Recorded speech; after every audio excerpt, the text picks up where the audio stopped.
पिलामाने 2024 प्रश्न पूर्व वर्ष प्रश्न आम आलोचना करवा एजुकेशन रो तेणु शिक्षार पिलामाने समस्ते जागी जातु 2024 प्रश्न पूर्व वर्षर 5-7 वर्षर प्रश्न जदि आम करदे ताहले बहुत गुड़े प्रश्न 60% प्रश्न तुम बाजिज तेणु आलोचना करवा और डेरी न करी समस्ते लाइव चैट बॉक्स रे आंसर देबे।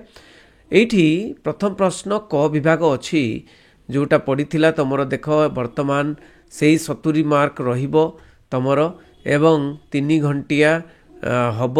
तेणु एठी देखिबा कौन प्रश्न अच्छी ना एटा होची कौन एमसीक्यू प्रश्न। प्रत्येक उपप्रश्न तले थिबा 4टी विकल्प उत्तर मध्यरु ठीक उत्तरटी बाछि उत्तर खातार लेख। 10टी एमसीक्यू प्रश्न आसीथिला नहीं कि। तो प्रथम प्रश्न एठी ए कौन अच्छी प्रश्न ना निम्न प्रदत्त केउ मूल्यबोध मनीषर मनीष प्रति व्यवहार को बुझाए। मनीषर मनीष प्रति व्यवहार को बुझाए। तो उत्तर कौन हम फटाफट आम आलोचना कर मनीष प्रति मनीषर व्यवहार को नैतिक मूल्यबोध कहती। मन रख नैतिक मूल्यबोध कहती। जदि व्यवहार खराब है नैतिकता नहीं बोली कहती ना कि निम्नोक्त केउटी केंद्रीय प्रवणता अंतर्गत नुहे केउटा केंद्रीय प्रवणता अंतर्गत नुहे सेटा होची कौन ना विस्तृति। नेक्स्ट प्रश्न 4-6 कौन अच्छी 4-6-7-8-10 माध्यमान केते जदि माध्यमान बाहर करा जाए ताहले केते हबो ना 7 हबो उत्तर। नेक्स्ट प्रश्न देखिबा डी केंद्रीय प्रवणतार निम्नोक्त केउ मापक असंपूर्ण वितरण क्षेत्र में व्यवहार करा जाए।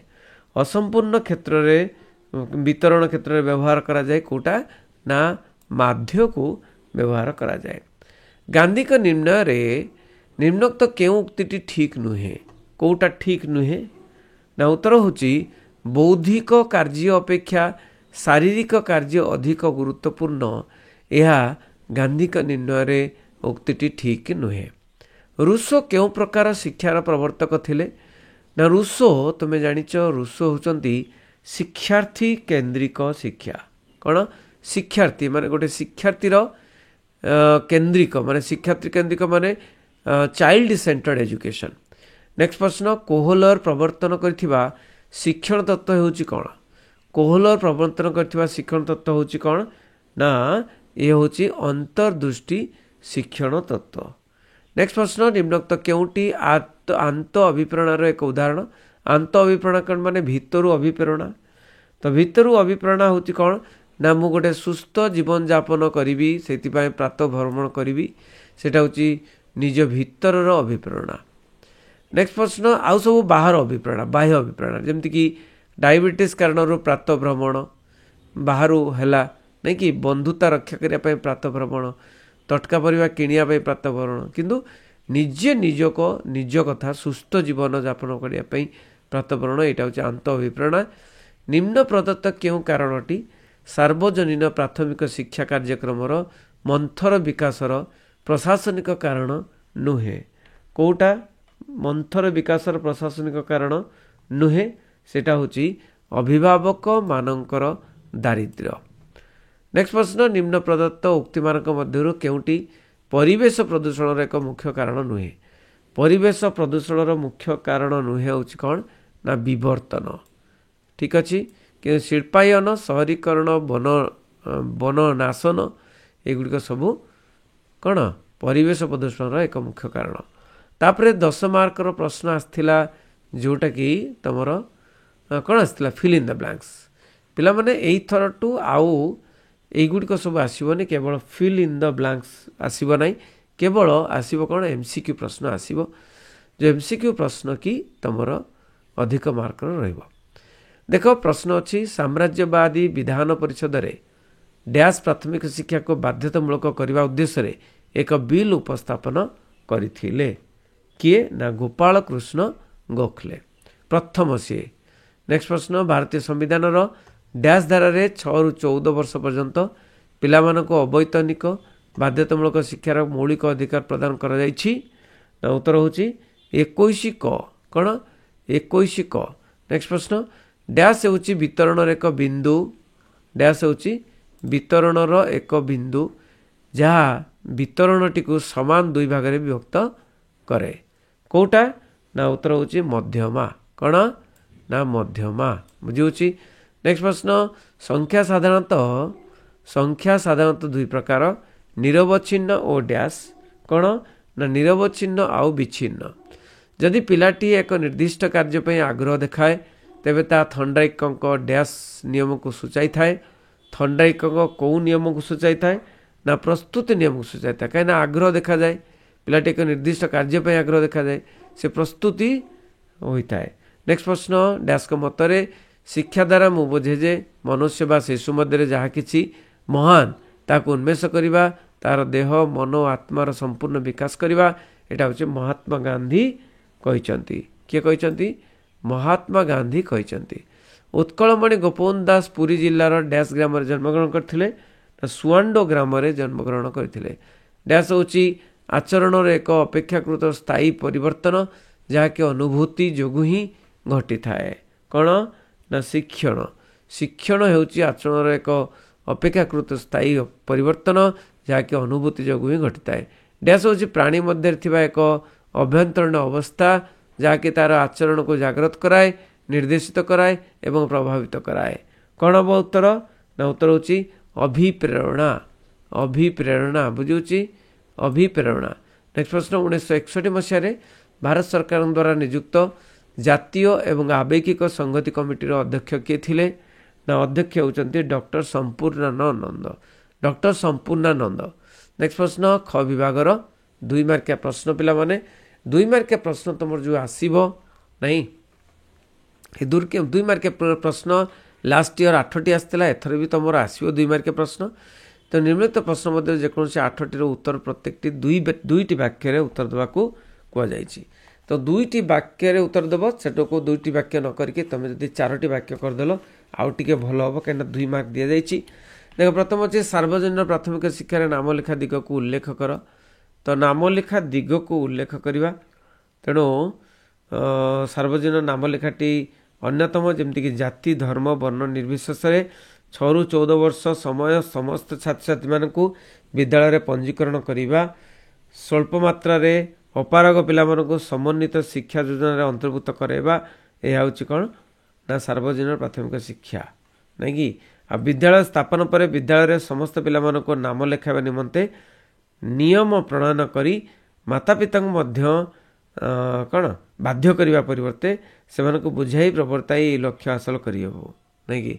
नेक्स्ट प्रश्न सौदाहरण कौन उदाहरण मूल्यबोधर जेकोसी 2 गोटी प्रकार भेद उल्लेख कर। उदाहरण सह मूल्यबोधर जेकोसी तेणु मूल्यबोध कौन ना मूल्यबोध होउची मनुष्य जीवन में मूल्यबोध एक एकांत अपरिहार्य। ये जो मूल्यबोध विभिन्न प्रकार अटे निम्न 2टी यथा नैतिक मूल्यबोध गोटे आउटे सामाजिक मूल्यबोध एवं उदाहरण सब उल्लेख कराई। देख कौन ना नैतिक मूल्यबोध होची कौन अभिज्ञतार सृष्टि होता है।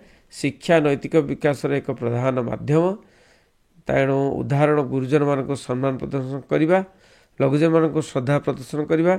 आ सामाजिक मूल्यबोध मनुष्य एक सामाजिक प्राणी समाज में बंचापी से संघर्ष करे से समाज और निज मध्य एक सुस्थ समन्वय रखा दरकार। नेक्स्ट होची शिक्षा सूचना और प्रजुक्ति विद्या। सूचना और प्रजुक्ति विद्यार जेकोसी 2टी प्रयोग लेख शिक्षा रे। तेणु शिक्षा जमीती कि आम कौन कहीपर जे शैक्षिक गवेषणा क्षेत्र में सूचना प्रजुक्ति विद्या बहुत साहाय्य करुच्ची। तापर शैक्षिक प्रशासन परिचालना निर्देशना मूल्यांकन क्षेत्र में यार व्यापक प्रयोग होची।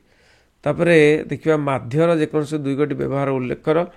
माध्यर व्यवहार एगुड़िक तुम आसबार संभावना अच्छी पाने तेणु कौन वितरणर हाराहारी मान निर्णय करने एवं वितरणटी विषम बंटन हो न स्थले मध्य व्यवहार करा जाए। अच्छा परिसंख्यान में केतोटी आवश्यक उच्च मान जता एसडी एमडी एवं कोरिलेशन निम्न समय मध्य व्यवहार करा जाए। नेक्स्ट प्रश्न 39 ରୁ 40 संख्या 2टीर सर्वोच्च और सर्वनिम्न सीमा उल्लेख कर। तेणु 39 ଆଉ 40 नहीं कि ଏକ ବିସ୍ତାର ଅଟେ। ଏ ବିସ୍ତାରରେ ଦୁଇଟି ସୀମା ରହିଛି।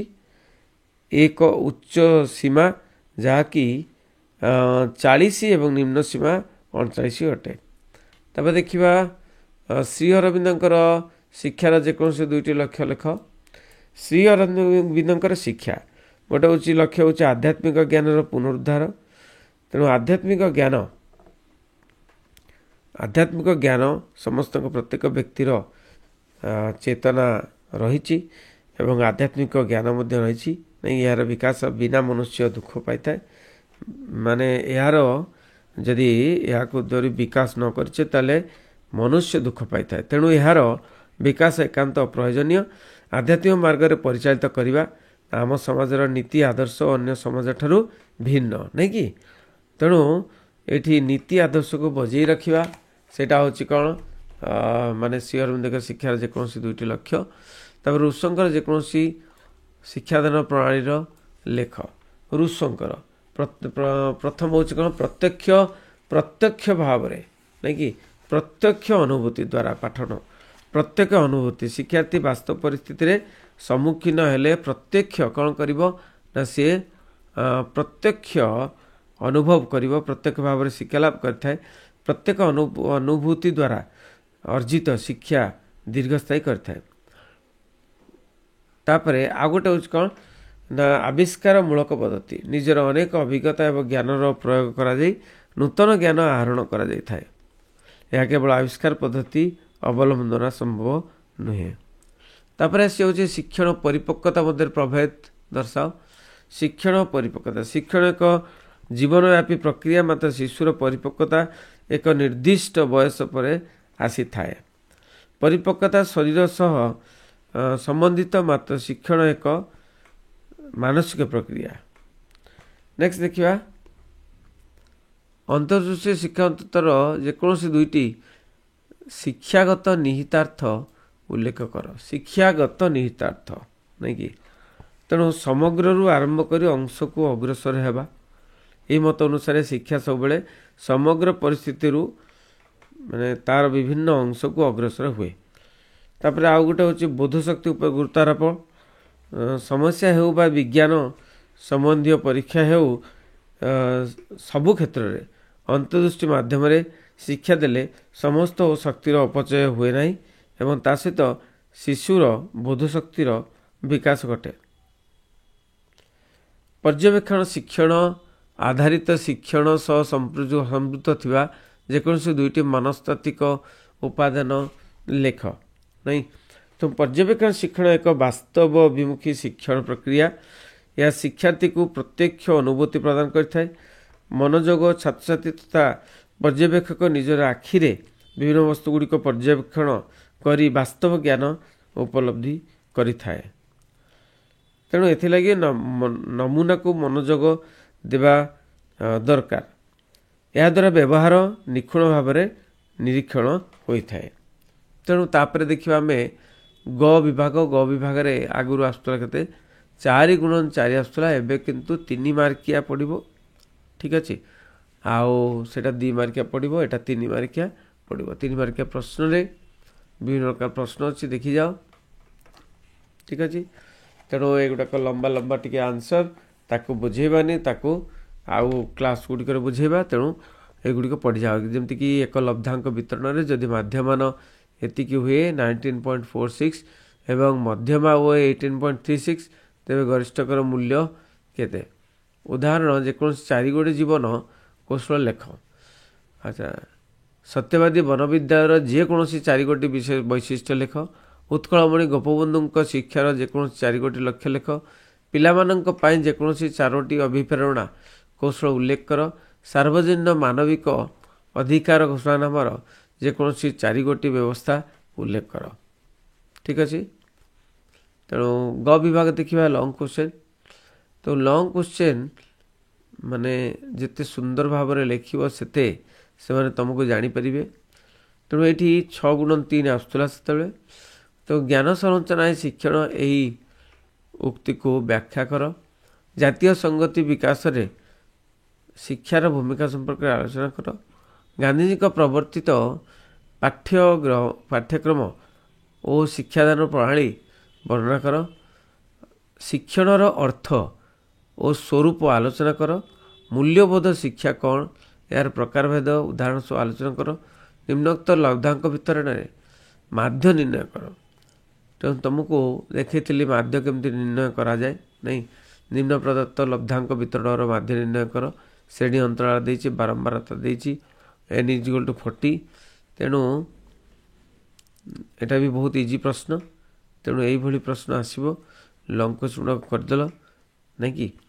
ତେଣୁ ସମସ୍ତେ ଭଲ କରିବ, ରେଜଲ୍ଟ ଭଲ କରିବ। ତେଣୁ ପୁରୁଣା ବର୍ଷର ପ୍ରଶ୍ନ 5 ବର୍ଷର 7 ବର୍ଷର ଦେଖିଯାଅ। Thank you very much. ସମସ୍ତେ ସେୟାର କରିବ। ରହିଲି। ବନ୍ଦୀ ଉତ୍କଳ ଜନନୀ।